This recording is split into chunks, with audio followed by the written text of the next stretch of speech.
just get started. Rather than make everyone wait for the tardy, let's introduce our panelists that are going to lead us in this discussion of Sense Arena, the new virtual reality training tool for goaltenders. As I take off that screen, and we will, I'm going to be running things here from control room in Vancouver. We've got David Hutchison and his son, Matthew, who is our hand model there in the magnificent video. Future in that, George Costanza. Eric Comrie of the New Jersey Devils. Give the folks a wave, E. How's it going, guys? And Bob Tativa, the founder, the guy behind this all, the guy, the inventor, the founder, the creator, the president, the guy who runs Sense Arena, the guy who made it possible for us to play goal in our living room. Yeah, so we're just going to, we're going to start with an orientation video here. You're going to have a chance to ask them questions as we go. I know there are probably some people that have heard us at InGoal talk about Sense for a while and may have very specific questions before jumping in to make a purchase. Little note, stick around to the end. We've got a special offer coming at the end of this webinar through Sense Arena, and InGoal have teamed up on that. But you're going to have a chance to ask Bob questions. You're going to have a chance to ask Eric questions, David, Maddie, who's been on it the most. Both of them will help. We have video demonstrations of a lot of the different features. I'm not going to be answering a lot of questions because, confession, my set actually went through the Edmonton Oilers and Dustin Schwartz, and he must be liking it because he's still got it and I haven't seen it. So I guess that's a testimonial that the Oilers still held on to that one. Hopefully I see it when they come to town soon. So with that, Hutch, I'm just going to let you introduce the orientation video, and you guys can talk over it. Absolutely. Thank you. Thanks to everybody who's here with us. We started with a little video. Kevin calls it orientation. I call it walk on, because the thing that we hear the most from the pros who've tried this is just how realistic it is. So we wanted to give you a little feel for how realistic it is. And I think right from the beginning, and I'm just allow me to share my screen here. Right from the beginning, you can see young Matty walking on, and he's looking around the arena. And what we're told is you get the feel that you're in an NHL rink when you first step onto the screen. And you really do now, because of COVID, there's nobody in the rink. I think we need Gritty up there, Bob, somewhere, just cheering so that we can give that full experience. There's your stats up on the scoreboard. It's always fun. We'd all love to see ourselves on an NHL scoreboard at some time. And this is the opening screen that you get when you first sign into Sense Arena. It gives your updated statistics, where you stand within your age group and within your ranking. And don't worry, Maddie's going to get out of the way here fairly soon, so you can see a little bit about what's going on. But we wanted to give you a feel for what he's going through. That little red dot you see moving around on the screen there, that's how you select items in the menu. It shows exactly where Maddie's looking right now. And shortly he will take us through some of the different features that are available. Top left on the menu, you can see different setup and calibration options where you choose whether you're a righty, a lefty, how tall you are you working with a stick or not. Your rankings, Maddie's chosen to be a pro, might as well, you're shooting for the stars to begin. And then your various stats, which are updated from your diagnostic routine and your work in the game. I apologize for his save percentage. I've actually had to use the device to test it as well, so that's why it's where it is. That's a combined effort right there. The 4 items on the bottom are sort of the interesting ones to begin. Demo, if you just want to sort of see what the system looks like. And you can see as he stares at a button, it fills up with red. And once it's full, it will take him in. Training plans, we'll look at a bit later. Diagnostics, we don't go into that so much today, but it's just a series of routines you go through on a regular basis to update where you stand. And then the manual menu is what takes you into the different categories of drills so that you have complete control over what you do. And here we see that manual menu, and there's 4 different categories. The basics we look at first. Those are just sort of warm-up drills. There's more than you see right there on the screen now. If Matty were to select any of those up or down arrows, and I think he does here in a second, it takes you through and shows you all the different drills that are available. You'll also see the little red icon beside some of them, and that indicates a video drill. And we'll show you the two. There's non-video or sort of graphic-based drills, and then there's video drills. And there's a good reason for both of those. We talk about in our review, which I'd encourage you to check out at InGoalMag.com. Skills training takes you sort of a level up in terms of a little bit of movement. the sort of things you might do in a goalie training session with your goalie coach on the ice. And then there's game situations. Again, we put more players, more choice, a little bit more like you'd see on the ice in a game.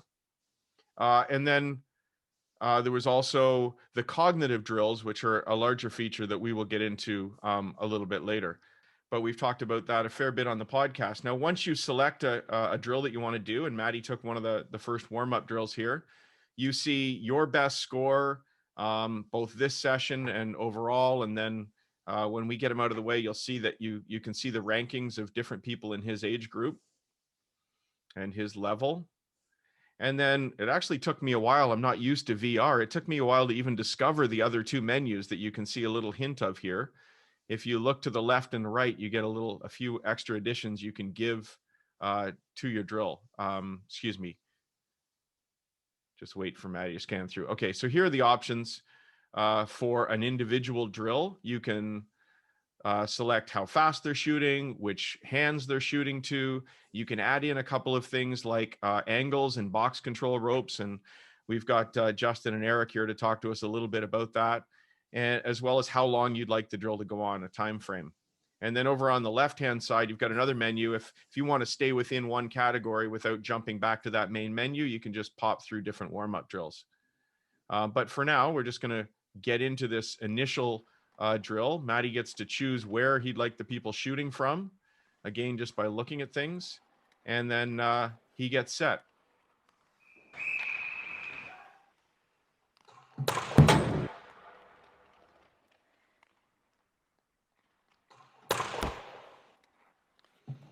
You can see he can knock the puck away with his blocker. It really is incredibly realistic, tracking the rebounds. You can see everything's tied to the actual movement. I don't think we have it here, but we got a heck of a nice windmill save in one of these too.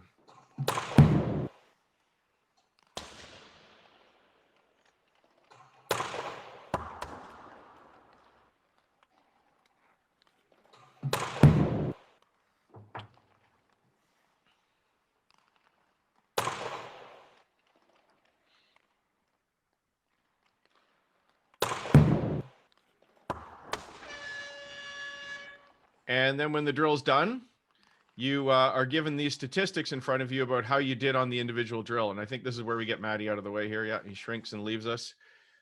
So your score on the drill, you can see, save percentage, how you rank overall. These warm-up drills, Bob, they're pretty tough, aren't they? You can get 9 out of 9 saves and be tied for 87th, which I think means you're also tied for first. I'm not sure. But that shows the popularity of the system, which is great. And then there's a lot of other details we can drill into.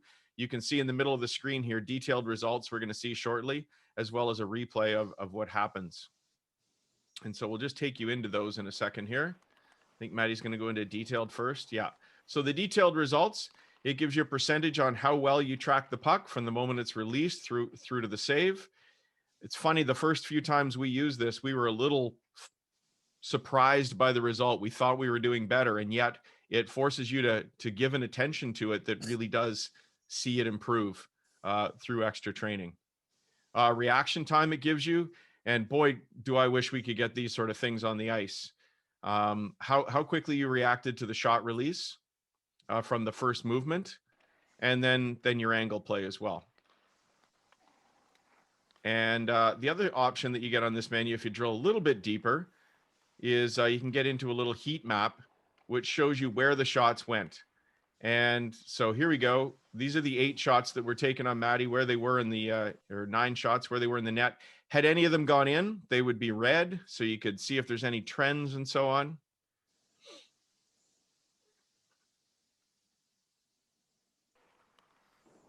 And then we'll just drill back. And I think we're going to get a chance, a couple menus back, we can get into that little replay and show the other opportunity here to review what you were doing on the ice. And so they give you 2 options. One is you can see this little toggle on the left. Right now, from the shooter or the forward's perspective, we can see what happened exactly. And you can work through each shot in the routine if you'd like. You can scan around in any way you want, see what the shooter was looking at and doing. And then you can also view it, of course, from the goaltender's perspective if you want to review it. And it's not just seeing what happened. One of the things that I enjoyed about working from the goaltender's perspective was the fact that you can sort of walk around them a little bit. And so, for example, how well was I doing keeping my hands ahead of my body? And you can see Maddie's doing a pretty good job there. You can see how well his head attaches to that save. Is he getting the puck out in front, or is it deflecting off his glove and going into the corner? And then here we are back at the menu. So that's sort of a quick and rough orientation, Kevin, on how you get into the system and how you work through an individual drill. And after that, it's sort of variations on a theme, whether we have video, whether we have movement, whether we have extra players and so on, but they're all based around a system like that. Bob, have I done an okay job describing it all? Well, I'm absolutely thrilled. I haven't seen this video that you did. Guys, it was not us, like telling the script what should be therein. So great job. Like really, you captured everything just as we wanted to present how, and as we wished to have the tool actually designed for the goalies. I wanted to just pipe in real quick, and Eric just asked you, and I'm going to introduce you. People will see Justin Goldman up there. We didn't have a chance. I hadn't switched him over to panelist yet early, but Justin's going to be joining us as a panelist today from the Goalie Guild. He's been a part of this and works in virtual reality and brain training tools, in his day job as well. But Eric, I just wanted to ask you, as we look through those different functions that are available, do you use the replay? Do you look back and use that as part of when you're evaluating how you did in a session? Are you looking back at the different angles, and how do you use it that way?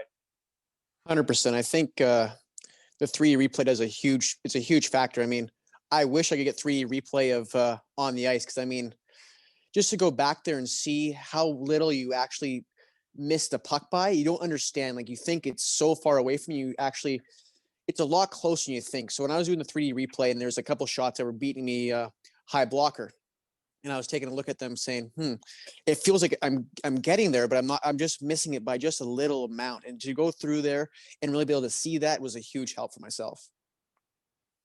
Nice. Justin, just introduce yourself and have a chance to pipe in. Are you using this as a training tool as well personally? I know you've used it with other goalies and with other I put him on the spot there a little earlier than I was planning there, but go ahead. Yeah, no, I've been using it since it launched back in the summer. And I mean, I'm here in Colorado. I'm lucky to be on the ice 3 times since March. So being able to use this tool, not just for research purposes, but just to keep my eyes sharp and my cognitive skills sharp, has been amazing. And I think Eric brought up a tremendous point. We always talk about box control and how a little bit of movement can go a really long way. And for Eric to be able to review himself and see that he's actually much closer than it may appear on the surface, I think just proves how powerful of a tool it is, especially that box control component. I mean, we've all been on the ice. We've all tried to teach it. It takes 4 guys plus the ropes and a lot of time. And being able to simulate it in VR like this, David showed the toggle option, which I think is unbelievable. That's a time saver as well. And time is of the essence when you're on the ice and trying to train and get in as many reps as possible. So those are just a few of the features that I personally love. And yeah, I mean, box control is universal. It doesn't matter if you're a beer leaguer like me or you're an NHL goalie like Eric Comrie. It's going to help everyone understand their coverage and their squareness and their angle and depth. So it's a very, very powerful feature, and I absolutely love it. Okay, folks, everybody listening, I know we kind of said we take questions as we go. I've had a few come in here over as we go, and so I'm going to try and get to a couple, and then we'll continue through with some of the videos. I'm going to start with one here, and so a couple different options. I'd suggest submitting them through the Q&A. Some of you pre-submitted them when you registered, and I've got those listed here, and I'll get to them, but there's an opportunity there, folks, in the webinar. If you just hit the Q&A button to sort of ask us a few questions. There's one here. We've got one from Mexico that I'm actually going to save because I know this is a question Eric Comrie has for Bob as well, and a good idea. I'm going to go to this one from Lawrence. I think this is Larry Sadler under Lawrence Platt Sadler. Hello, Larry. He wondered, this is a good one for you, Bob, how many different levels are there? Can we see what the differences would be for each level? that kind of puts Hutch on the spot. I don't think we recorded different levels that we could share, but maybe Bob, you could talk about, and Maddie, you could talk about how the different, we'll start with Bob, maybe the different levels for goalies and how it works.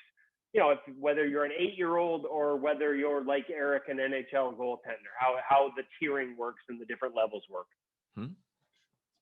Yeah, also, let me cover this one. It's pretty easy. When you actually get the system, you register your personal profile, and you say your age. So whether you fall under U10, U20, or Pro, or you know, it actually goes from U10 up to Pros, and that actually gives you the right level. And then in the system, we have principally 2 sets of levels. One we call prospects, and the other one pros. So for the age up to U16, you would be under prospects, and then from U18 higher, you would be under pro.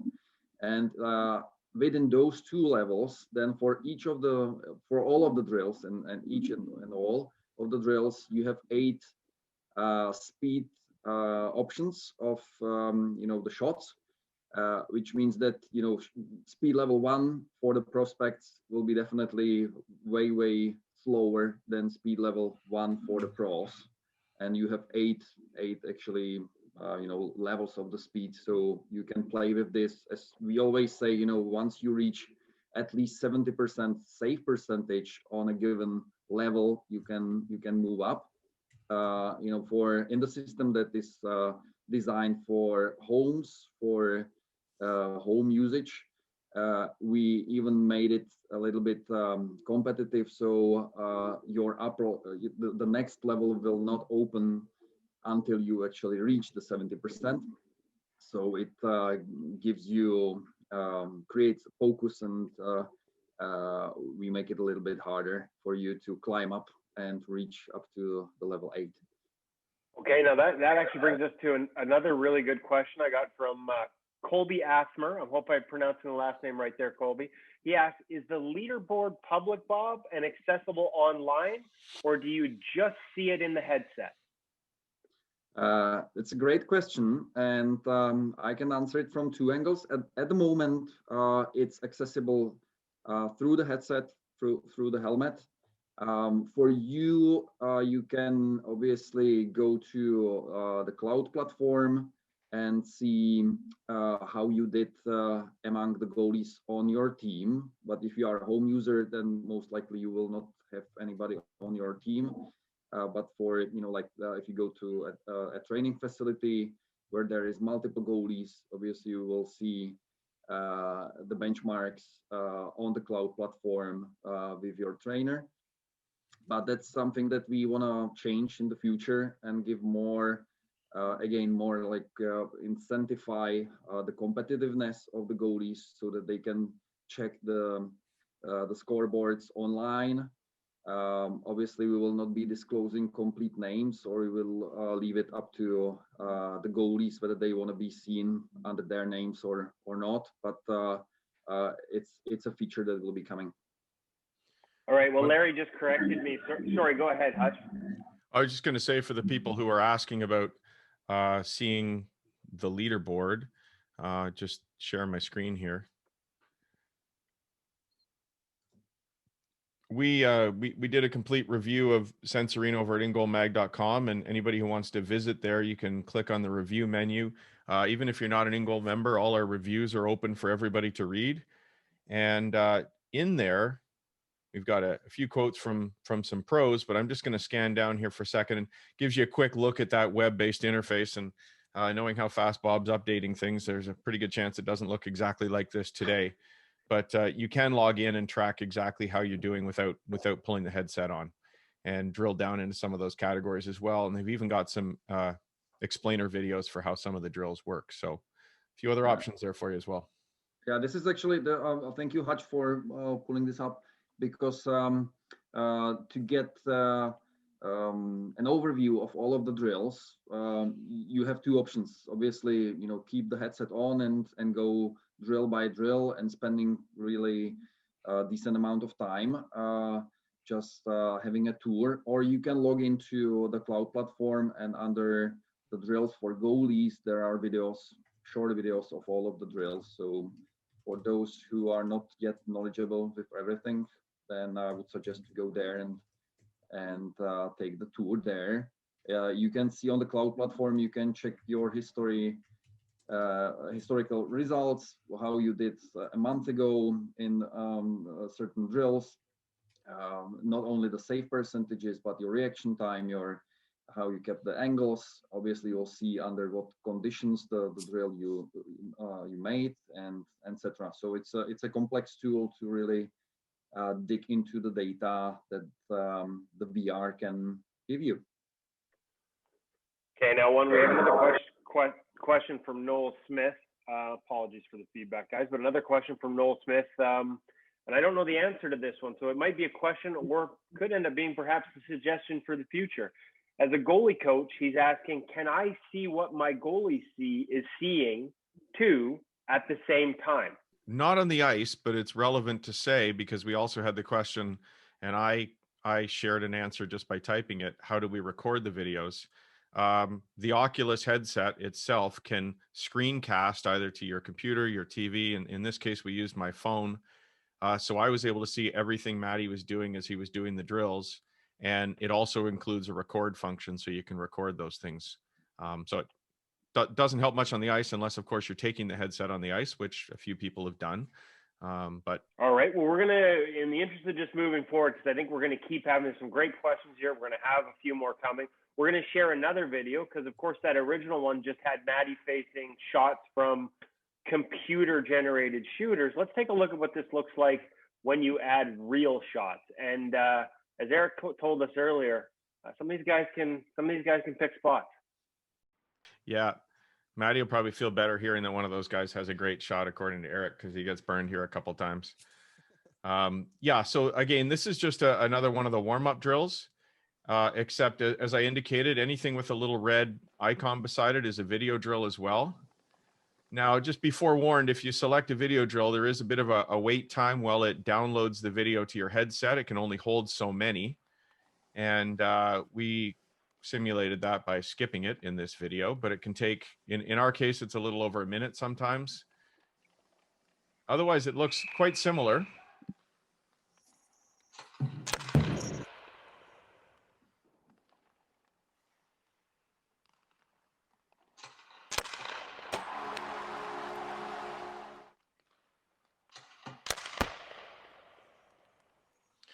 And I mean, just try and watch this and see if you can pick it up. But that's a video puck, obviously leaving that video screen. But at some point, Bob magically transfers it into a virtual puck, and it's hard to even tell. And Eric, maybe as we're watching this, you want to chime in on how well this guy's shooting? No, for sure. I mean, both these guys can really shoot the puck, and it's truly remarkable. The first time I put it on and looked around and even just went to the video drill where the shooter was shooting, I'm like, it truly felt like I was on the ice. I remember I called my dad as soon as I get it, because he's big into the hockey training stuff and all that stuff. So I called him. I said, hey, you got to try this out. It's next level thing. And he put it on. He said, wow, it felt like he was playing goal. And I said, these guys this is truly what it feels like to face a shot. And I can tell that I was off the ice for a little bit before I went to skate at the Ducks before camp. And I did a couple of these things, and I went on the ice. I was like, this feels just like I would be any other time. I didn't feel any different at all. It was fantastic. And I think that's the one thing that I'm not sure it captures it. As amazing as Hutch did a job sort of filming the VR, the reality is you're just watching on everybody's watching this right now is watching it on a computer screen. When you've got that headset on, it really just wraps you in. You're there, no? It's funny because I actually had to catch myself getting almost so much into game mode I had to pull myself back into reality and say, hey, wait a second, you're not actually in a game right now. It's incredible how much you get into it. And like, you feel like you're totally on the ice, and I'm buzzing around my room, and I'm like, wow, okay, just settle down here. You're going to run to a chair if you're not too careful. Cause I was in a small space, because I'm like it truly felt like I was on the ice, and my mind went to, hey, this is hockey time now. We had a question, actually, and this is a good one for you, Eric. and obviously you can only speak to yourself, but Andrew Kale wanted to know if the majority of pro users use the sleeves on the blocker and glove along with the stick, or do they just hold the controllers? I know you can't speak to other guys, or maybe you have talked to other guys, but what's your preference there? So I actually prefer to use the sleeves and use my blocker and glove, just because I like to have the feeling of my stick. I kind of like to feel where my hands are. It kind of gives me an extra point of route. I'm going to try and make it as, if I'm going to take the time, 40 minutes to an hour to train, I'm going to try and make it as realistic as I can. And the Sensorina does an amazing job of that. So I'm going to use my stick because it's going to make it feel more realistic for myself. But I've done both. Like when I was living in California, but not as much ice, I was using it every single day with my stick because I had it readily available. And then when I went to Winnipeg for my quarantine before camp, I just used the controllers because I didn't have a stick. And honestly, both felt fantastic, and they're both work great. Either way, I mean, either way, it's super realistic, and you're going to get the benefit no matter what you do. And that actually brings us, there's another question that was submitted by the email when they registered. That's a perfect one for you, Eric. Brady Shields wondered, how often do you train with Sensorina now? Even, and I know quarantine has probably added a few sessions to the plans, but how do you see this fitting into your life as a pro, even in season? So I was using it, I would say I was using pretty much every single day when I first got it in the summer. And then leading up to Winnipeg camp, I was using it every single day. During camp's a little bit tougher to use it just because camp's a grind. It's a mental grind and you're almost looking to get away a little bit. So I stopped using a little bit during camp just to find a little release from hockey. But then things got a little crazy and hectic as soon as I got claimed off of waivers, and it went a little bit crazy. So we moved down to New Jersey with my dog and my girlfriend and moved into a little hotel. So the timing of using it I was using it quite a bit, not as much right now in the hotel room just because of the space, and she got COVID and I had to quarantine in a different room, and my Sensorina got stuck in her room and I couldn't go get it, which was really unfortunate. I was actually really angry about that because it was the perfect opportunity to use it every single day. And she had it next to her bed. And I'm like, for the safety of everyone around me, I'm not going to go in there right now. But I was using it every single day and I loved it. And I truly loved using it every single day. It made a huge difference in just transitioning from quarantine onto the ice. It was remarkable. Okay, I want to, we got a few more questions for you and also some that I think Justin can speak to. We already talked about box control, but Hutch, if you could queue up, take a look at that, because the addition of sort of the box control guidelines into this environment is something that I know goalies were quite excited about. And so maybe we'll share that video first. Yeah, happy to do that. So here we go. Variations on a theme. It's another warm-up drill, but as we showed you in that orientation, if you were to scan your vision to the right, you can make a selection, and one of the options is to include the box control lines over there. And you can see there's also an opportunity to include angles as well. So those are just lines on the ice rather than the full box control ropes. And so in this case, we're going to select box.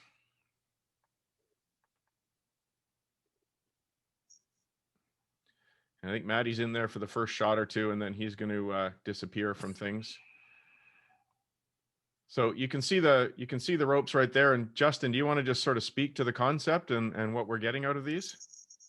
Yeah, I mean, box control essentially is just a great visualization tool for your angle depth and squareness, and your coverage as well.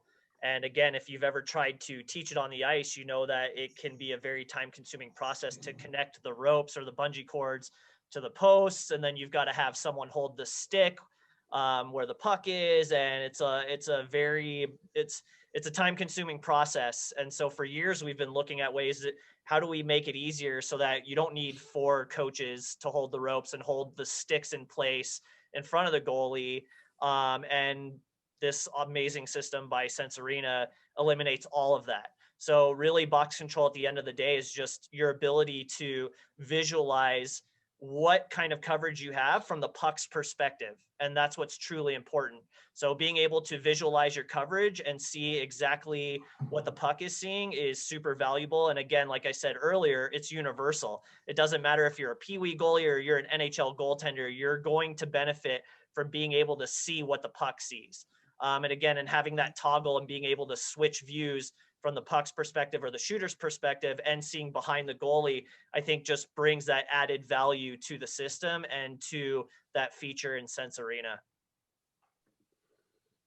And Eric, we talked to you a little bit about this off screen before we started this. How have you've used the box control part of this in different ways? It's funny because I can remember being on the ice with you a long time ago, before I'd even heard the phrase box control, and being on the ice in Kelowna with Lyle and having the two posts out in front of you, and again, understanding of what that area was that you had to close down. How have you used it in this virtual reality environment?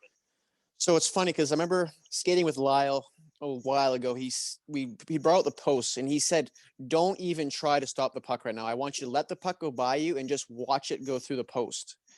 And you get the sense of that. And then all of a sudden I was thinking about this and I clicked on the box control and said, "Hey, you know what? I want to go from each angle, each opportunity where everyone's shooting from, and just put the box control up. And I'm literally going to let them score and shoot around me. I want to see how little I have to move to get to that box." Because I just, when you're trying to make a save, sometimes you're so amped up on making the save, you forget to like truly see the puck go through where it's going through the area. So I said, "Hey, just don't worry about making the save. Just watch it go through the box and see where it goes." And I think that was a big help for me because I was like, hey, I have to move from a shot from the dot. I have to move so little to get anywhere because it's going through the box right in front of me. And I think that's the main thing for myself. It just, the box control for me was huge. I was using it every single day and just letting them shoot by me and score. I just wanted to see my angles, make sure, hey, I'm in the perfect position. And really at the end of the day, I have to move almost out of the way for them to score unless he puts an unbelievable shot on me. I got to force him. I'm going to make him make a perfect shot. And even then, I'm not moving very much to stop a bar down shot. All right. Okay. A couple things. One, folks, I just wanted to note here, we did get a note. Larry was kind enough to send a note from Czech Republic that the video on his screen appears a bit jumpy. And as much as we're optimizing our videos and our screen shares so that it should be as smooth as possible, and we've jumped through a lot of hoops to make sure it runs smoothly, outputting it the right numbers. Me and Hutch have been doing this for a while now and had good success with it. The reality is everybody's got different bandwidth on their end. So if it looks jumpy, that's not Sense Arena. Just want to make sure that is Zoom. Yes, no, that is not Sense Arena. You can ask these guys. There's no jumpiness to this. It's like live pucks. No, it's truly like you're on the ice. There's no jumpiness at all. It's smooth. It's as smooth as ever can be, and it's truly the feeling of being on the ice. Well, Kevin, I think one thing we could say to everybody here who wants to get the full feel for it is, after we're done and we are going to post the recording of the webinar over at InGoal, I will also leave a link to a few, if not all, of the videos we're showing here, so that people can look at them in Dropbox themselves and get the opportunity to see what they really look like without worrying about the Zoom format. That's a great idea. Did have a couple more questions. Jacob Snellenberg asked one. Do you go down or just stand up while you're using it? I've seen a lot of different pro videos. I remember Philip Grubauer, when he shared his pro video using it, he was actually going down like he was in a butterfly. Other guys just use it to eyes and hands and stand up. Curious, Justin, what you've heard over the years. Eric, your experiences. Maddie, are you using it standing up, and are there still benefits? You lead us off, Eric. So yeah, you know what? I did a bit of both. So I actually went through the Bill Ranford training program, and he has you drop down to make saves. And I tried it and I really enjoyed that part of it. Like making, like, a lot of them were like, just another thing for the box control. I would go to the dot, I'd drop to my butterfly and say, okay, I want to see, now that I'm in my butterfly, how much higher I have to go to make a save. And it was a huge help for me. I think it's a really big thing just to see how much net you take up when you're up on your feet and then when you're down. So you got to compare both. I think it's important to actually incorporate a lot of it, because goaltending nowadays, you're making a lot of saves in the butterfly. Yeah, and I'll just chime in. I mean, I'm 38 years old and I'm all about conserving my hips. So for me, it's eyes and hands. And I think that's the beauty of the system. You can really customize it to meet your requirements and what you want to get out of it. So if you want to go down in butterfly, by all means, go for it. If you're just eyes and hands like I am, there's so much value in that. And so that customization and personalization component, I think is again, part of the value of the system. Well, and All just right. let me technically explain. All of the shots go, the upper half of the net. So we don't force any pad saves. So you can really do it, both ways, being in your butterfly, kind of static or going down. But anyway, all the shots go up. Okay, now that's a perfect opportunity, Bob, for me to ask you a couple questions that came in on email. I was going to save these for later, but it just looks like a good spot there. Andrew Redden and Eric Johnson both asked about that in terms of leg pads. I know you're constantly working, constantly developing these things. You've added the stick for stick saves. They were curious if there were plans and roughly what timelines might look like. Were there plans to maybe see if you could incorporate pads into this? And then the other part, we also got a question from Graydon Holowachuk, Graydon, sorry, about using it on the ice. So curious, Eric, if you've taken it on the ice at all. I know other pros have with their teams, but let's start with the leg pads, Bob. Yeah, well, it's on our roadmap, and it's actually a little bit technically demanding because in the technology ecosystem of the Oculus Quest, there are no external sensors that you would put on your pads. Then so that the system would acknowledge automatically that this is the position of your legs and your pads, and we don't want to slip down to being a cheap video game kind of predicting that most likely you are with your pads. We want to make it 100% correct. So and that means that there is a technological development. We are into it. It's part of the roadmap. Let me be more specific. It's not going to be something that will be coming, within a couple of months, but more towards the end of the year, because that's really R&D on our side. And then to the other question about the using Sensorina on ice. I've seen it live with goalies here in Czech using it. Then I've seen number of videos, even now funny ones when people skate on their local, not ponds. It's more like ice done on in a swimming pool outside of their houses. And they actually, they don't just work on their skating, but they have been doing real saves, which would be otherwise impossible if you have just a couple of meters of ice around you. But the fact that you use Sensorina gives you the option that there are shooters and everything. So it's the only security advice that I would say is that I've seen people using the helmet and then wearing like a skiing helmet just in case you would fall on your back. But if you are already skilled goalie, then I don't think that this would happen anyway.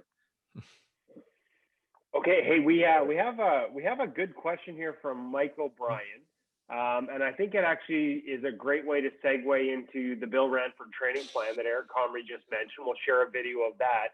But before we get to the video, Mike's asking, as a coach, can you preset options within the drills for your goalies, or is the only option to have them select from the existing menu of plans or drills? Yeah, this is great stuff, and many of the coaches are actually calling for this, and it's in the development right now. It's going to be coming like late spring, so that you will have an option to make your tailor-made setup of the drills, your pretty much your training plan that then you can employ onto your goalies. Okay, perfect. And that's I should mention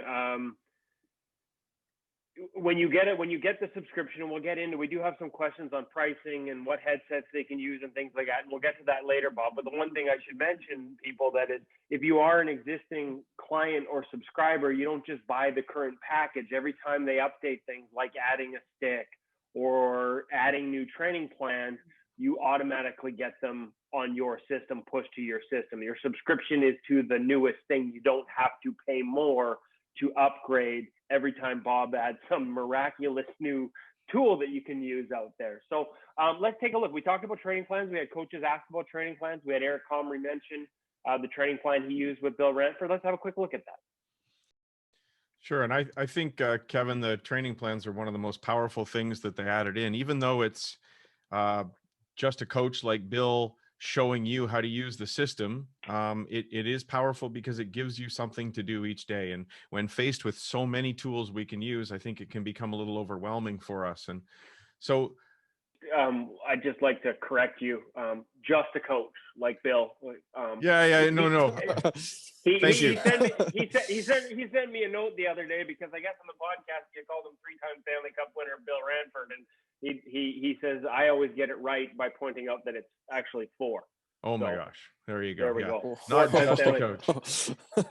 I mean, the plan is a coach putting together some of the drills that are already in the system. In this case, some excellent coaches.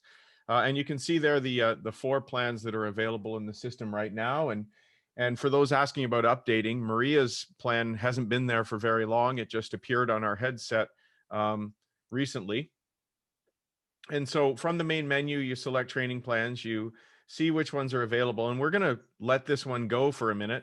And Maria's was recently uploaded to the system. So it's nice that they can just send them to you as new ones become available. And we're going to take you through Bill's to begin with, not every single drill, but give you just an idea of what it's like to see his plan. Hey goalies, I'm Bill Ranford, goalie coach for the Los Angeles Kings. And I'm really excited about putting together this 8-session program for Sense Arena. The VR goggles are a new platform that will give our goalies a chance to work on the development of their game without the extra stress of putting on their equipment. The first 4 sessions are a progression that we use to create a foundation for our goalies using their hands. The next 3 sessions after that will incorporate deflection screens and rush attacks, which will develop the footwork components of goaltending along with using your hands. The final session will be a fun reflex competition. Enjoy the workouts and good luck. And you can see there that it gives you progress as well. So Maddie has been through 3.5 days or so of the training plan, just indicated by those progress bars. And we'll take you into what was, I think, a pretty challenging day. Of course, he has to put it on hard because he's 14. The name of this drill is Goalie Warm-Up 2 Shooter. There's one player in the zone that will receive a pass out from the right side to one of 3 spots. The player that receives the puck will release a shot on the goalie. The goalie must make a save using the blocker or glove. Because we don't see the passer, set up on the post, step out on the shooter, leading with the eyes, and get your feet set in a strong athletic stance. Focus on staying down in your stance when you're moving. Stay on the same plane. Track the puck into the glove and squeeze, or track the puck into the blocker. Follow any rebound into the corner.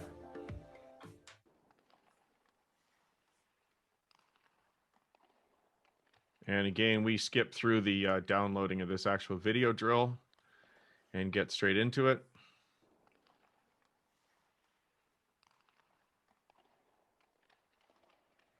Pretty quickly, I hope. There we go. And again, just another example of one of the video drills.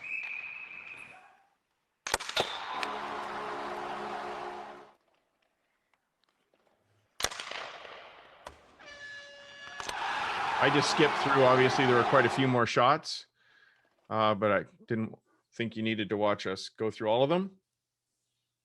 Kevin. Nice. We have a few more questions that have popped up in here, and one of them kind of relates to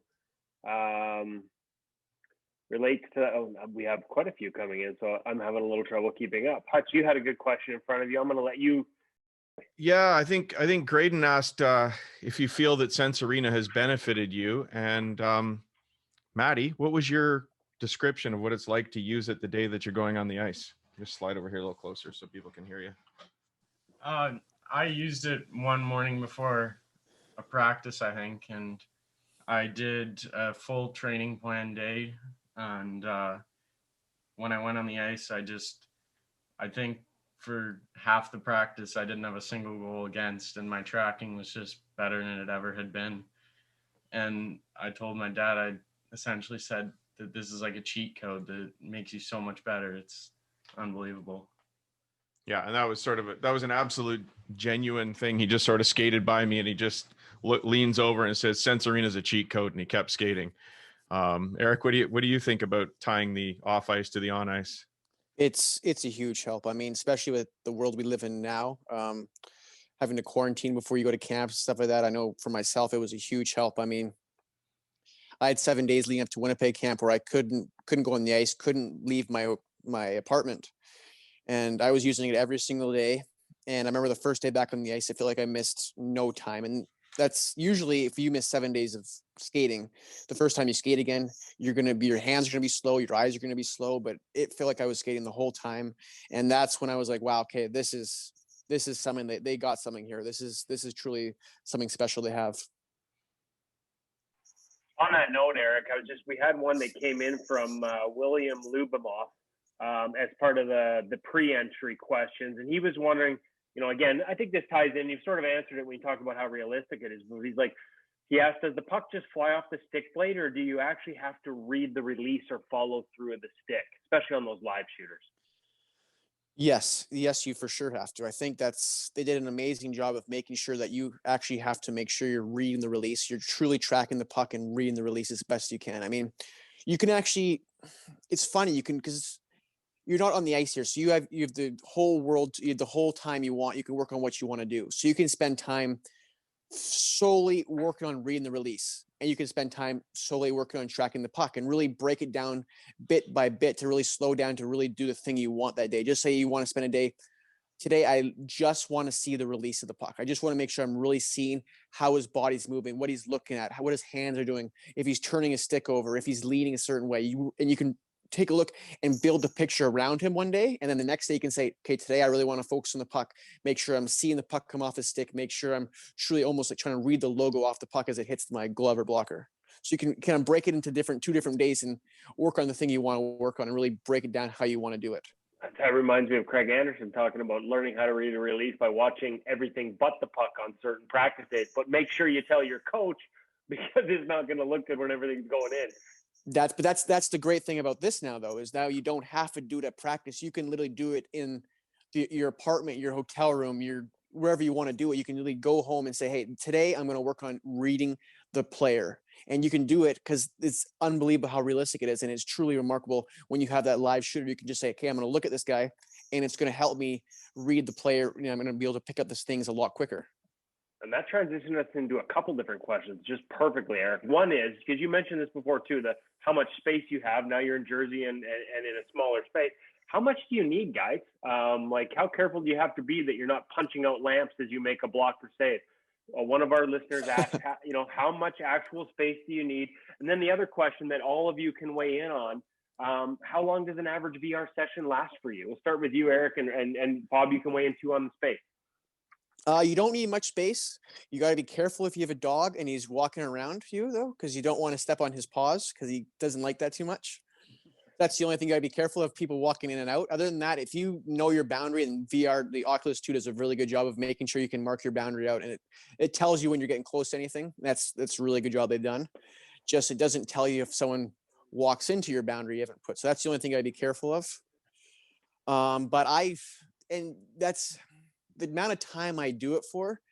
It depends on how I'm feeling. That's the beauty of it. If some days, hey, I'm a little mentally tired that day, I don't need as much, I can still get down and get into deep practice work, get some deep work in there, because hey, it's 20 minutes. Just make sure I sit down and get good 20 minutes of work. Or some days, hey, I'm really, really amped up, really fired up. I said, hey, I was watching a hockey game last night and I saw something I want to try. I can go down there and go an hour and try and do different things I saw in the game. Perfect. Yeah, well, and technically, you can really train. I always say that you can practice in your living room. You can practice at your backyard under an apple tree. The best scenario would be, and that's another added function. If you have a mobile net at home, those portable cheap nets that you set up, and then the system has a feature to actually calibrate the VR environment according the position of the real life net that you have. So then you can sort of lean towards the posts. You can rest on the crossbar. You see it in the VR, but you feel it because it's there. And then you need space, just a little bit bigger than the crease, and that's enough. That's it. I would even say, just to echo what Eric was talking about, the opportunity to try things you might not do in practice.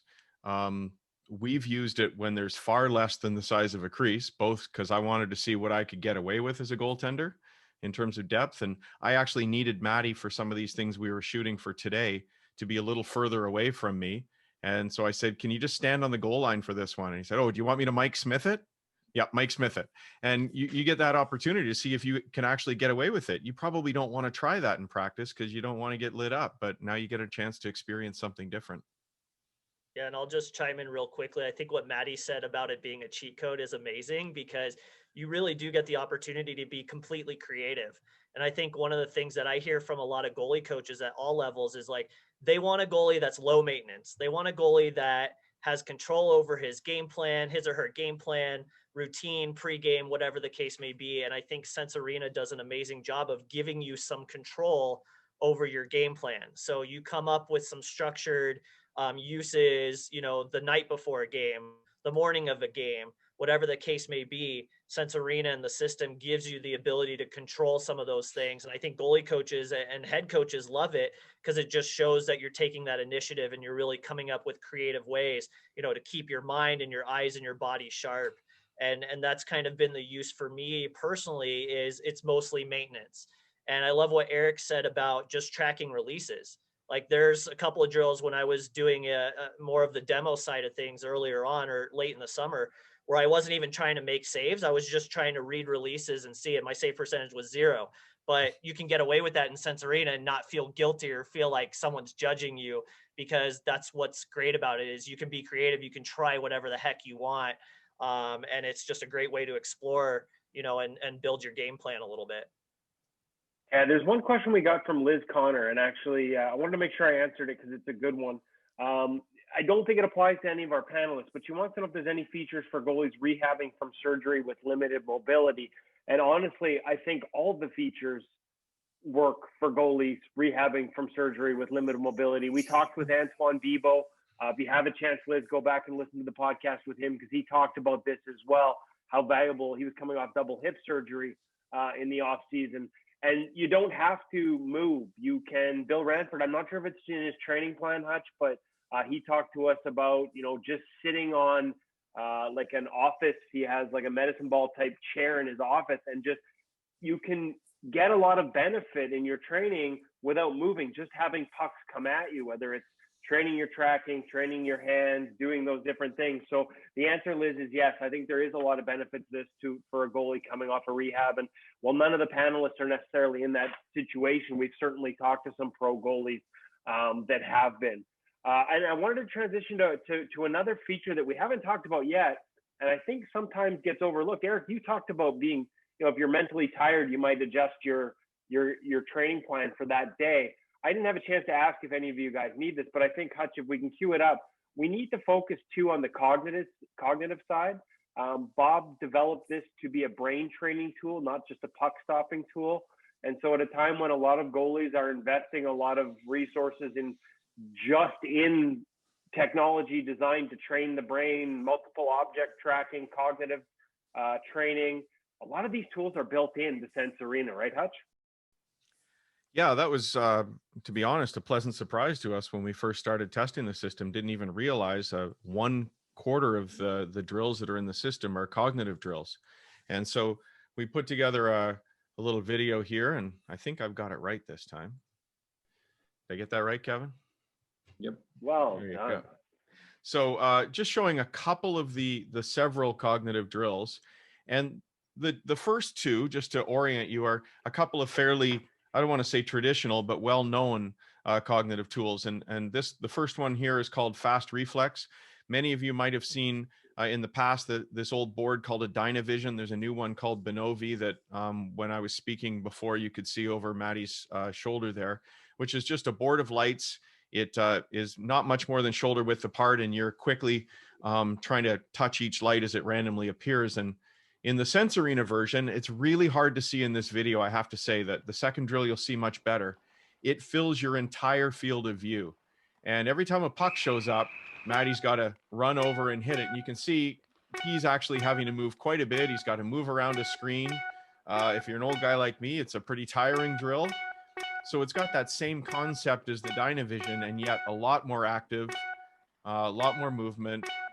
I would say perhaps even a little bit more realistic in that sense as well. And that the screener is moving around at the same time, just being a general Sean Avery pest as he looks in your face. Maybe drop that beep volume down a bit for me, buddy. Is it too much? Okay. It's just a little loud, yeah. I'm sensitive. Isn't he though? Okay, so quick details were there. And then this next one we're going to go through, multiple object tracking, MOT. And that is their version of, I'm having a bit of a brain fart here, Kevin. This would be similar, I would imagine. I don't know. NeuroTracker. NeuroTracker, yeah. NeuroTracker. Similar, the concept is the similar same. concept, right? So you're going to be presented, and I think everybody can sort of play along at home if their video feed is good enough. You'll see several pucks in front of you. 4 of them will turn red, and then they will start moving around the screen, and you have to try and track those 4 red pucks. When they stop, Maddie has to go and touch each of those 4 pucks to see if he was able to track them. Different levels of complexity, of course, over time.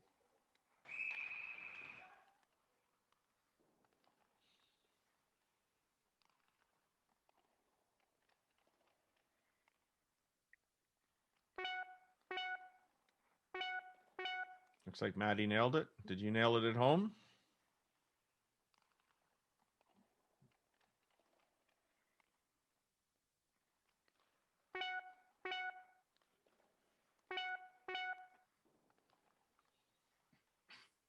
We don't go through the whole drill here. I think we're going to cut it off fairly soon, but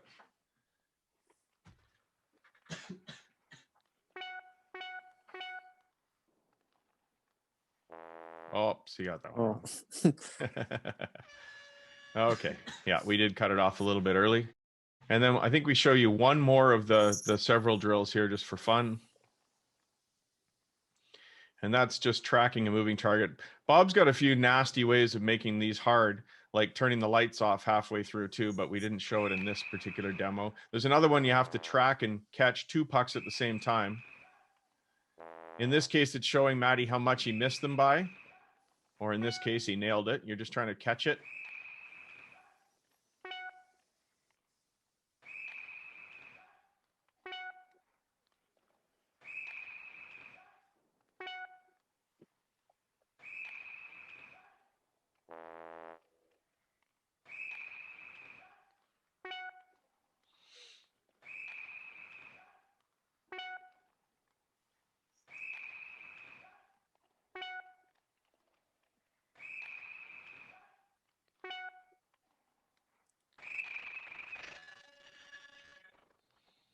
And they give you a score here based on your cumulative distance missed pucks by. So just an example, there's several more.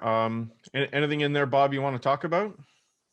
Yeah, well, it's a whole set of drills that we have created together with the Charles University in Prague with 2 guys, 2 professors. One is a neurology professor at the university. The other one is a guy who does all the methodology of youth training in hockey, and not only in hockey, but all the team sports.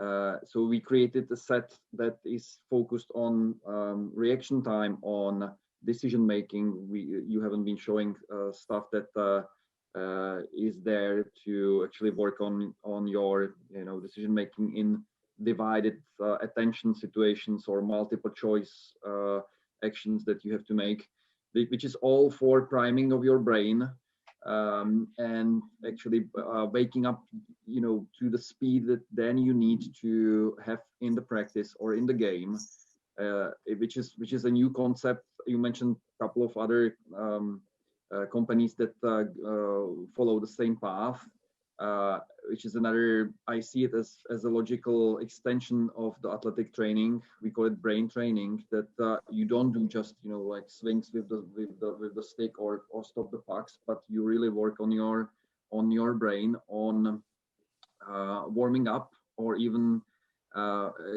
making your decisions faster and things like that, which is something that was impossible to do in the past, and we see it as absolute integral part of your training. Eric, you use this at all? Yes, actually. So the way I got introduced to this is actually through a different guy's training program. It was it was Top Right training program. I forget the name of it. I started using his program, and at the start of every program, he'd do 2 cognitive drills to get going. And it really grew on me throughout the whole thing, because I was like, oh, this is a huge help for me, because as soon as I would start doing it, I felt going into the other drills, my brain was more awake, and I was actually better at reacting and going through the other drills as soon as I got done the cognitive ones. And I've always been the kind of guy that did a lot of that stuff away from the sensory, like with different vision trainers and stuff like that. And then being able to do it there was just a huge help. I mean, it was fantastic. It was a great surprise, actually. I didn't know they actually had that included. Right, and that's something that we wanted to make sure we reminded people of, because I think a lot of people aren't aware that we just see it as, wow, I can stop pucks in my living room, or in my case, not stop pucks in my living room. Yeah. But there's a lot more to it than that. Justin, this is right up your alley in terms of the work you do in the day job. And my apologies, my friend, my brain slipped. I need a little cognitive training on the name of the company. But just where do you see this in terms of its importance, and the importance of, for goalies in general, but the importance of including it here? Yeah, no, I mean, it's amazing. I think we've heard the phrase neuropriming before, probably. And I think that is what this VR system provides. It's a neuroprimer. And again, you've heard it from a lot of different levels of players, which I think is awesome for this webinar that you guys put together. You're hearing it from a guy at the top of his game at the NHL with Eric Comrie, Maddie, who's playing high level juniors, and then a beer leaguer e-bug like myself. It's universal. So I think it's really important to know that no matter what situation you're in, what style you play, where you're at in your development, it's going to benefit you if you just give it an opportunity. And that's why I love the creativeness around the opportunities to try the different types of drills that are involved. And first and foremost, I mean, it's fun. Like, you get to challenge yourself. And when you see the leaderboard, I mean, that just amps me up to want to just get a little bit better every single time. And so I know that was one of the questions that you guys got is, if you're rehabbing or whatever the case may be, like, it doesn't matter. Just throw the headset on and give it a whirl. And I think you learn so much from that. And neuropriming is becoming very, very valuable and very complex when you look at what pro athletes in other sports are doing. I mean, you look at quarterbacks in football, some of the things that they can do in virtual reality is absolutely amazing. They've got all the defensive patterns that they can just basically filter into headsets. And so again, just being able to prime those neural pathways and get your eyes warmed up, that's been the most valuable piece for me. Again, it's not necessarily what my body can or can't do. It's just getting those eyes ready. And then I feel like I've already had a warm up before I even get on the ice, and I have my 5-minute beer league warm up. So that's a really, really valuable component for myself personally. Well, and the other benefit there is that you can warm up training with the Oculus, because if you were to take it on the ice in beer league, they'd all just hit you in the head, right? So exactly. That's your typical beer league warm up. Hey, Eric, guys, we're going to transition. We've got a lot of questions, technical questions about the headsets, about pricing, about options, and we're going to roll into that with Bob primarily. Justin, if you want to stick around, you can, but no need to. We're going to let Eric go. We've already had an hour of his time after his first day back on the ice after some time in quarantine. But Eric, there is one that we had that for Bob, that it was for Bob, but it's a question you had and a suggestion you had to me that I thought was really well put. It might be something, Bob, not to put you on the spot, but might be a future development path. real easy for me to say. Now you got to figure out how to do it. But I also love the fact this comes from Mexico. Raul Perez Johnson says, greetings from Mexico. Great fun with the platform. Question is, after the last update that included the goalie stick, will you be working on creating, Eric, you're going to like this, passing drills and drills for goalies working behind the net with the puck? Eric, why do you think that would be so valuable to you as a goalie? Well, actually, Justin did a really good job of saying reading, like with the quarterback, they put out different defenses and you have to read the defense. I think getting the puck behind the net where you get a rim, and then you have to take a quick scan and you have to make sure you read where the players are on the ice and see where everybody is and make the right play. I think that'd be a huge help. I mean, just to speed up how quickly you have to look and get back to the puck and make the decision. I think just helping that decision making being quicker would be a huge help, because I think nowadays with the way the game's going, with how much guys are playing the pucks and how much they're actually have to read the forechecks of that, it'd blow it away. So there you go, Bob. We're throwing suggestions at you left, right, and center. Sorry to put you on the spot like that, my friend. Well, some of you know that we have another baby, Sense Arena for skaters, the same platform for the players, where they're it's not about using the sensors on your gloves, but the sensor is actually on the stick, and you practice reading the game and then making decisions in game situations. It's actually, at the moment, it's done on a different technology. It's the HTC Vive helmet, so it's not on Oculus. But as soon as we crack to make it happen on Oculus, I have a good. Then I will have good news for you, Eric, to drills there as well. Perfect. Awesome stuff. Eric, hey, we're going to let you go, buddy. We really appreciate the hour you've spent with us. We have tons of questions that came in. And just wanted to say thanks for spending so much time with us and time out of your day in the middle of an NHL season, as strange as it's been, to share your feedback on this. So any parting words for anybody that's considering this for their young goalie, or even as a guy who's trying to make his way up the ranks, the benefits, how has it benefited your game? I think it's been fantastic for myself to be able to use it. I've been using it pretty much every single day leading up to the season. It was a huge help for me through quarantine just to stay ready. And not only that, but it's truly a lot of fun. Like I really get into it. I love hockey. I live and die hockey. My whole family does, and I love it. So I get competitive on there. I'd get mad if I let a goal, and I'd get competitive, and I had fun. And then, you know what? My dad starts to chirp me a little bit, or my brother starts to chirp me, because I come from a bit of a hockey family, and they never played goal. They're all forwards. So they said, "Oh, goaltending's so easy." I'm like, hey, throw on the VR and see how you do. And they can't stop anything. They get lit up, and I laugh in their face the whole time. If anyone has listened to our podcast with Eric, they will know how competitive those games were with his brothers and with his family. And so it's nice that you can have a little payback here too, right? I can have a little payback because they're all forwards and I'm a goalie. All right. Eric, thanks again, buddy. Best of luck the rest of the season. And for everyone else, we're going to stick around. I see a ton of questions here about sort of just, the sort of tech specs, price points, options, things like that we want to get to Bob. Justin, too, you're welcome to go. You really appreciate your time for the past hour. We'll just dig down into those with Bob. But for everyone who's considering leaving, don't, because we've got a special offer at the end of this. And if you don't want to stick around for this part, make sure you keep an eye on all our channels for that special offer for the following week as well. Justin, thank you so much for your time today. Yeah, no, thank you so much for having me on. That was awesome. Great job with the green screen stuff as well. And just thanks for putting this together. I think it was really valuable. So I'll jump off now. I got stuff to do today, Valentine's Day. So thank you guys for having me on. And have a good day. Okay, thanks, Justin. Really appreciate your participation.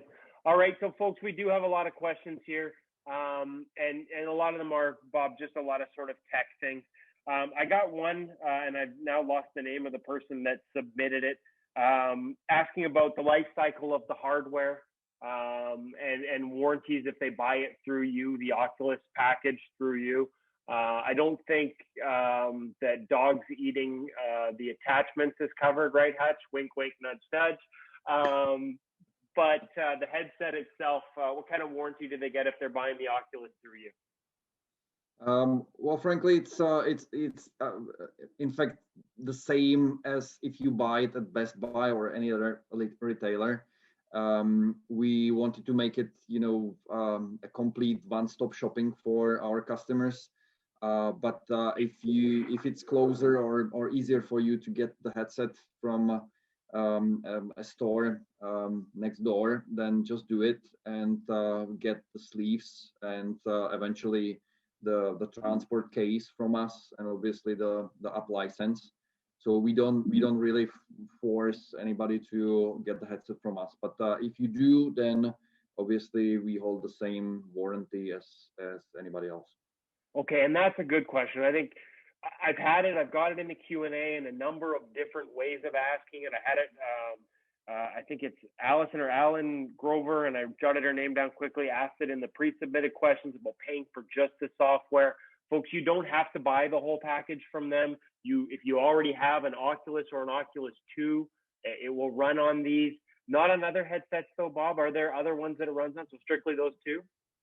Those two and the HTC Vive as well, which is like more robust and more expensive device. But if somebody has that one, they can use it on the HTC Vive as well. But Oculus One and Oculus 2 is the right platform, accessible platform to anybody. And what's the difference if they have their own headset and they just want to buy the software off you? Which, of course, as we mentioned, if you buy the software, you don't just get it once. You get all the updates for as long as your subscription goes. How are those options different? And secondly, can they buy, if they have their own Oculus, but they want to get the attachments for their gloves, can they buy those separately?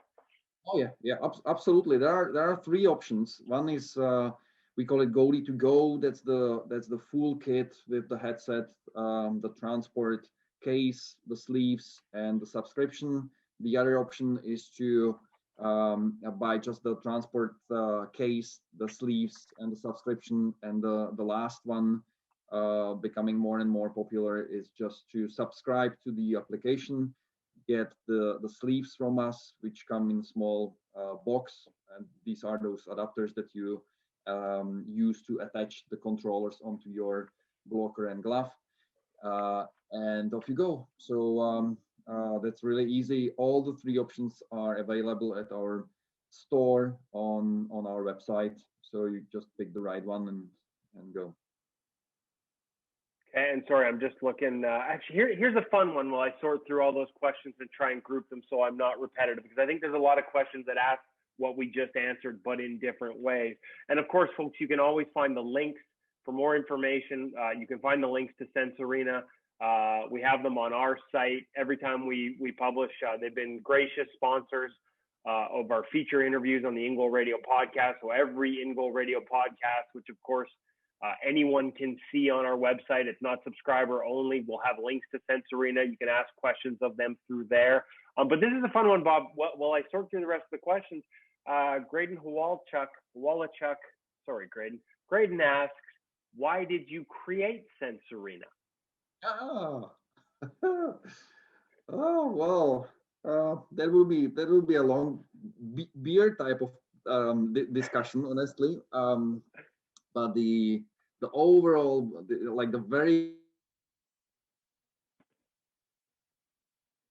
I was skiing in Austria, actually relaxing after the morning, not morning skate, but morning ski.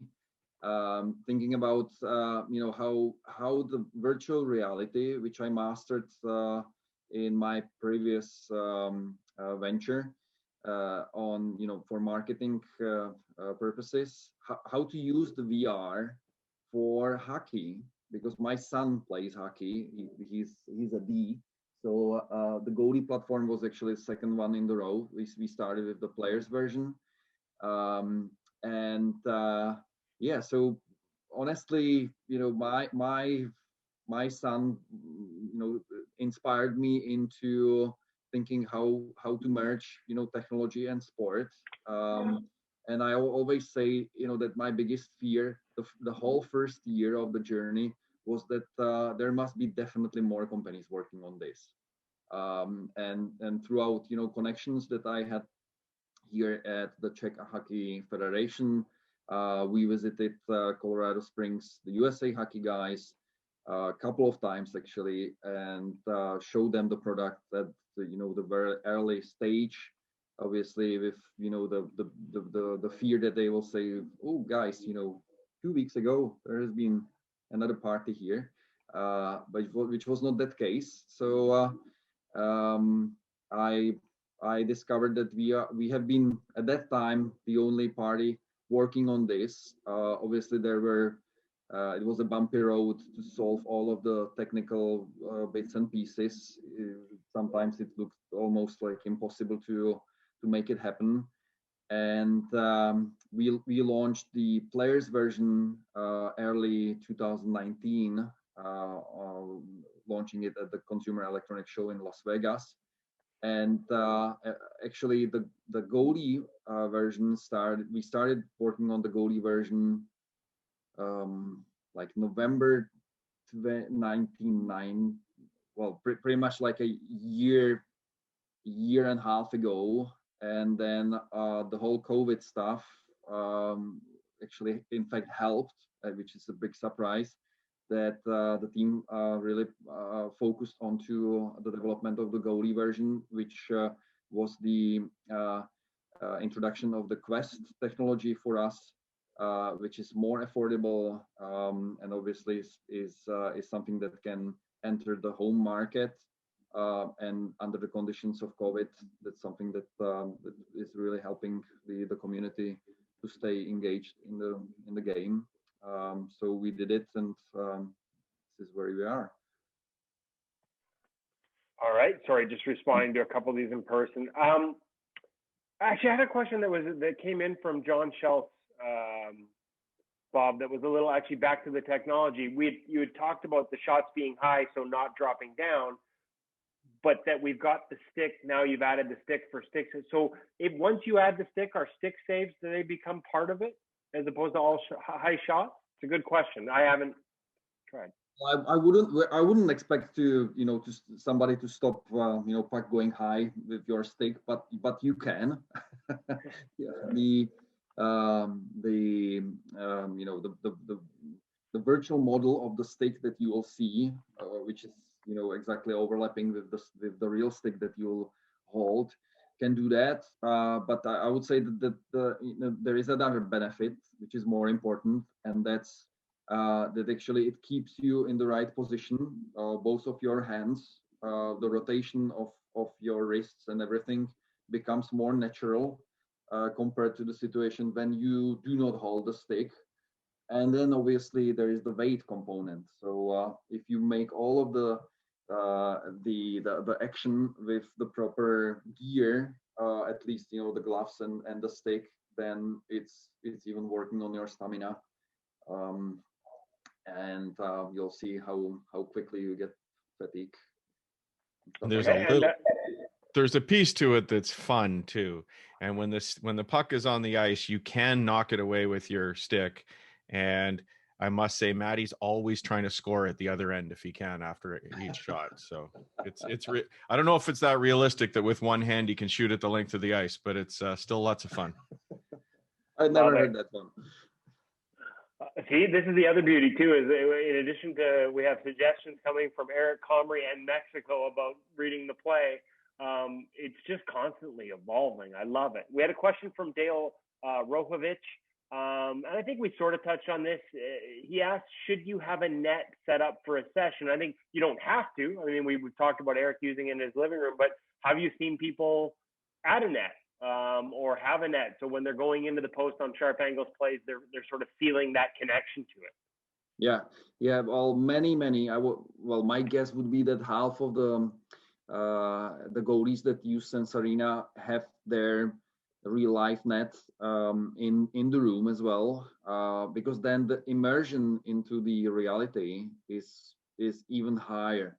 And it's watching those great videos that Hutch put together with his son is great, but just as Kevin mentioned earlier, to put the helmet on, it's 1000% different experience than watching the videos. Here And then if you even feel, the post next to you, you can rest on the crossbar. You are really in the arena, on the ice. So I would really suggest that it will help the transition of the experience of the skills from the VR to the real life even more. Trevor Annett asks, it just came in, will there be an option to customize the glove and blocker? Yeah, good one. Maria Mountain is actually, I want to say, begging me for this, but yeah, she's really into this. So yeah, it's on our roadmap as well. It's not going to be now in spring or summer, but then towards the end of the year, I have sort of learned how important is this for goalies to have this option in there, and I think it's something that would inspire and help the not really the performance, but to have more kind of personal touch in the device. I had a question from Chris Campool, come over from Ottawa in the pre-submitted question. I was looking for this one. I know I had it. And maybe it's a good opportunity to sort of explain the difference. His question is, what does the monthly subscription fee get you? I think the answer is everything. Can you make a one-time purchase instead of paying monthly? Is there a contract length? So maybe this is a good opportunity to just sort of, I mean, you can obviously find all this information on the website, folks, but hey, we're here for a webinar. So there, and a lot of people have sort of asked those questions. So can you explain the different options for them, both maybe if they purchased a set from you and without, in terms of what those pricing plans look like? And again, folks, we also have a special offer coming up when this is all over. Yeah, well, so the software subscription is $99 US monthly. And if you do not buy the headset from us, you had the headset from elsewhere, then there is no lockup, no commitment to stay. So you can purchase it one time, for 1 month, and then if you do not continue paying, your license will expire. If you keep paying, then it means that you will be getting the new updates, the new content, new features, and you go on. If you buy the full set, the Goalie to Go, which means that we have to source the headset, the case, and all the other stuff, then there is 12 months commitment. And if you decide to pay upfront, we give a discount for those guys that pay upfront. Okay, and so if you don't have if you do have your own Oculus and you say you decide you just want to go monthly, you still get everything. You still have access to everything monthly. And if you end the subscription, this is a question from Andrew Stack, and again, we just want to ask all these questions out in the open. If you end the subscription, do you get to keep what you have so far, or do you forfeit the whole application? Which is a fair question. Can you repeat that one? If you end the subscription, do you get to keep what you have so far, or do you forfeit the whole application? If I understood correctly, if your contract is up, say after 12 months, you can renew or keep paying on monthly basis, say for another 3 months, as long as you wish. And as long as you pay, the license is available, and the application it would be up for you. Right, and if you stop paying, you can't just use your old version. No, because and that's a little bit technical, but we have a solid number of customers already, goalies using it. So if we would follow everybody where they stopped, then half of the team would be just chasing what kind of versions people have. So we rather focus everything into developing new stuff for the benefit of the goalies of the community, than keeping alive all of the old versions that would be there. So yeah, like that. Perfect. Jacob Snellenberg asks, how often do new features come out? We've already seen, as Hutch said, like Maria's plan has already been updated more than once, and it just came out recently. So it is kind of as you go. It's I want to do it at least every 2 months, or even faster. We will be releasing another training plan in 5-6 weeks maximum from now, and new video drills. We have made them up already, or did the videos.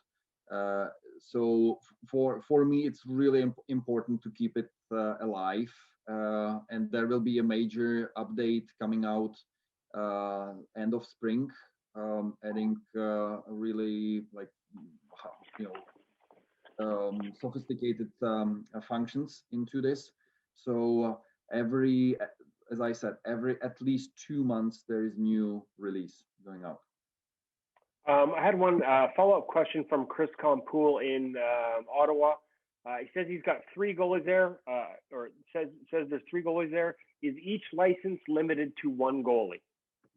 It's each home license is limited to 2 goalies. So typically, if you have 2 kids, or dad and son, or sister, not sister, daughter,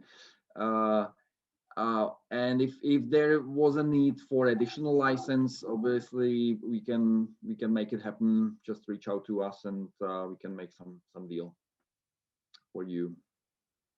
Okay. Had a Ryan Verge, and we've got just lots coming in here. So bear with us, Bob. I appreciate all your time on this. We want to answer as many of these questions as we can today. Ryan asked, any disclaimers or advice around using the device too close to game time? Is there any fear of the transition from virtual reality to reality being too abrupt? And do the eyes need any time to adjust in terms of screen exposure to an actual game? Like, can guys be using this in the locker room 5 minutes before a game and hit the ice? Hutch, you probably actually might have some answers on this just based on personal experience anecdotally. But is there anything in terms of the studies you guys have done, Bob, or anything where, maybe you'd advise against doing it right before or leaving a gap in time? Good question. Well, the only strong advice I would give here is, I was getting questions like, we run travel hockey. Can my kid actually warm up before the game in the car? Like going to the ice rink, so that we save some time. So I wouldn't advise things like this, because obviously your brain reacts to the moves that your body does. So take your time in the locker room, or somewhere next to the rink, in a static position, not on the move, on the bus or in the car, because you can get dizzy because of that, and that would definitely impact your game after. And then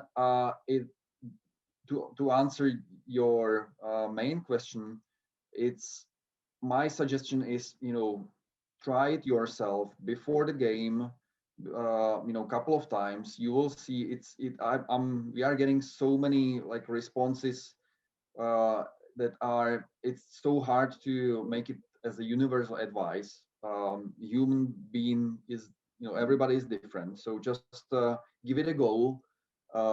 Say, I would suggest, you start off season, or a weekend where you do not play, and then you try it before the practice, before the game, which perhaps will not be that important for you, and you'll see the impact.